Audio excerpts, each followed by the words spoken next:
everyone. So I'm going to be actually foiling what I talked about in my previous videos as far as cutting your time, being more efficient, and giving this all over big change. This is my model Jade. She's one of my clients.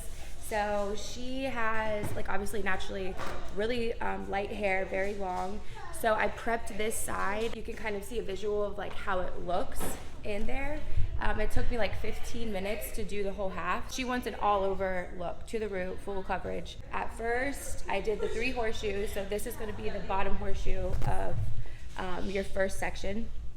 And I'm going to just lift this first guy up, and we'll do the hairline first. That's most important.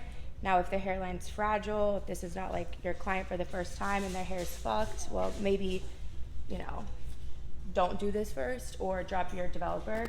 You can always go back and do it. But her hair is like perfectly healthy, so I'm only using 10 volume and mixing it 1 to 1.5, so there will be no issues there.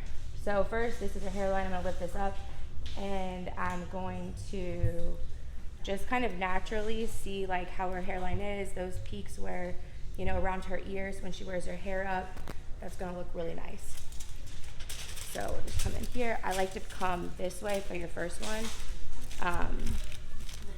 just because you get that saturation. For lightener, I always say set your line first, because you know, like if you put a line right there, everything down is gonna be saturated. And then I'm just going to push this up. This will get rid of like all those harsh lines when you see people's hair grow out. You can see like boom, boom, boom. Pushing this lightener up, I think, gives the most soft effect. And then keeping your brush flat so you're not messing up that saturation. Hairlines are the most important. I'm gonna leave this guy out. We'll do this last because it's super fine. So I'm just gonna work my way up this section right here. So right here, if you see her hairline's like this. With hairlines, I find to make it look most natural, you need to just trace how their hair is. It's gonna be different with every guest, but when she wears her hair up, I don't wanna see all these like lines. So I'm just gonna mimic this versus going like diagonal back or anything like that. It just lays too harsh. I find with hair, the more you force it, the more like fake it looks. So I would just go with their natural hairline, their natural texture. Don't push anything too far out of the way, and I think that has the best result. So then they grow out without any type of harsh line, if you take it to the root or not to the root. This is the last section. I just finished the hoe, so this is where she's going to be more vertical coming down. That's going to give all the dimension. And then, so right now is the coverage. Since she wants to be all over, like I said, trace the hairline, pull everything back, saturate that, just working with 10 volume. And now I'm just going to take diagonal backs from her part. She wears her hair down the center.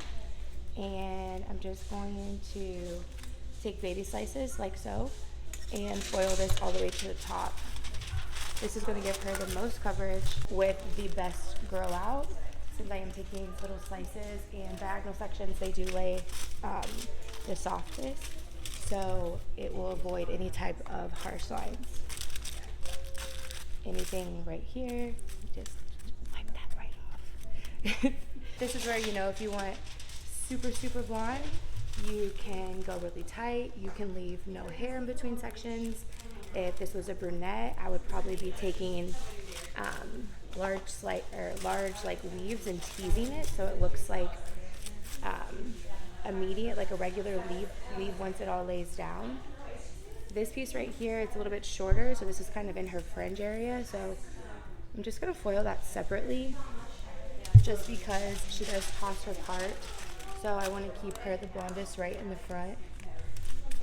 So I don't wanna miss any of these little guys.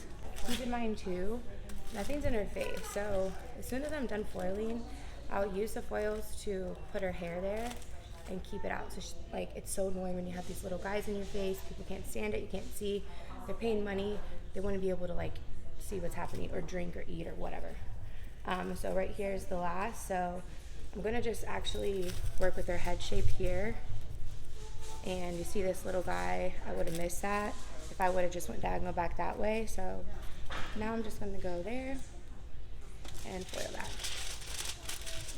So overall, I would say like this whole thing, like if I was doing this behind the chair, it would take me like 25-30 minutes. If you were wanting to have like dimension at the bottom or brighter pieces, then you could go through with like open air technique and lift that before you toned it. So she did get a little bit brighter. But luckily, her hair is healthy, so we don't have to do that. This is kind of like a little veil that I would do just to separate the two, because her hair is never going to be in the same part every time, just to help her grow out, be a little bit softer. And I do that just because she's naturally so light. If she was like a level 6 or down, then I would probably not work off of her part, and I would just take diagonals or zigzag sections just so it wouldn't feel so harsh as it started to grow. This is the end result. So full coverage, money piece. You can see if you look down just a little bit, this section right here was skipped, so that gives that pop right in the front. I just toned it with our purple shampoo, so no tone needed. She's naturally light, that'll keep her really bright. But you can see she has full coverage. It's gonna be like a really nice natural grow out, and there's no maintenance because it's not toned. So luckily when they are that light, you don't have to worry about anything slipping or turning yellow. It's really important with blondes to talk to them about that, because purple shampoo isn't gonna necessarily make them brighter. If they overuse it, it can make them a little bit darker because it's ashy. So in her case, I would just tell her to use it as needed, maybe like the last week when she comes back. But